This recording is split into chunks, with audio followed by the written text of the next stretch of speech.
Pemirsa, ikutin terus ya update berita Banjar TV dengan cara subscribe channel ini dan nyalakan notifikasinya. Oh ya, like juga video-videonya, comment and share. Terima kasih.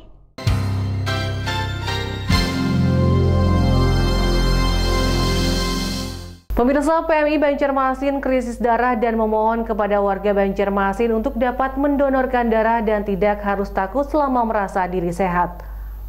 Palang Merah Indonesia PMI Kota Banjarmasin membutuhkan warga Banjarmasin untuk mendonorkan darahnya. Hal ini dikemukakan Kepala Unit Donor Darah PMI Banjarmasin Dr. Aulia Ramadan Supit. Jumlah warga Banjarmasin sebanyak kurang lebih 7.000 jiwa hanya memerlukan 5-10% dari total penduduk untuk memenuhi kebutuhan darah Kota Banjarmasin.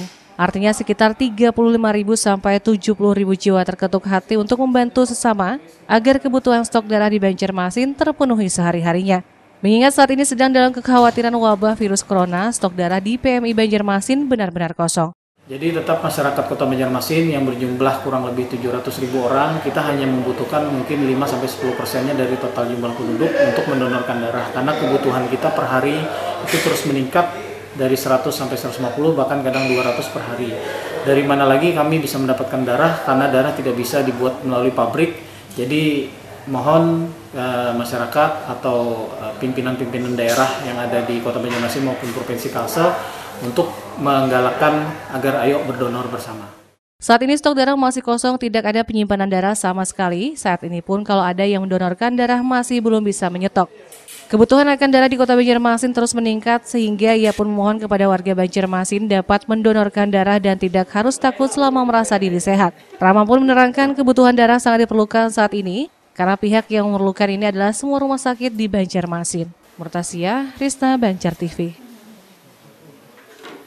Sementara itu, Palang Merah Indonesia Kota Banjarmasin terus melakukan sosialisasi termasuk meminta bantuan ke instansi agar membantu mendonorkan darah.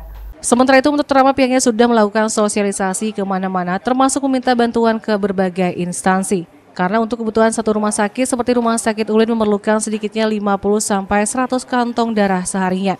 Ia pun menghimbau ke masyarakat agar tidak khawatir mendonorkan darah di tengah pandemi virus corona. Menanggulanginya saya sendiri pribadi sebagai Kepala Unit Donor Darah itu sosialisasi kemana-mana, minta bantuan ke instansi-instansi, kita datangi dan kita surati. Kita juga ada surat langsung dari Pak Ketua Umum, Pak Yusuf Kalla, yang langsung ke Kapolri dan Kasat semua. Jadi makanya kemarin sudah ada kegiatan di luar khusus anggota Polri dan TNI. Kita juga sedang melaksanakan di Kodim, mudah-mudahan dapat hasil yang banyak. Kalau COVID sendiri tidak menular melalui darah, jadi insya Allah aman.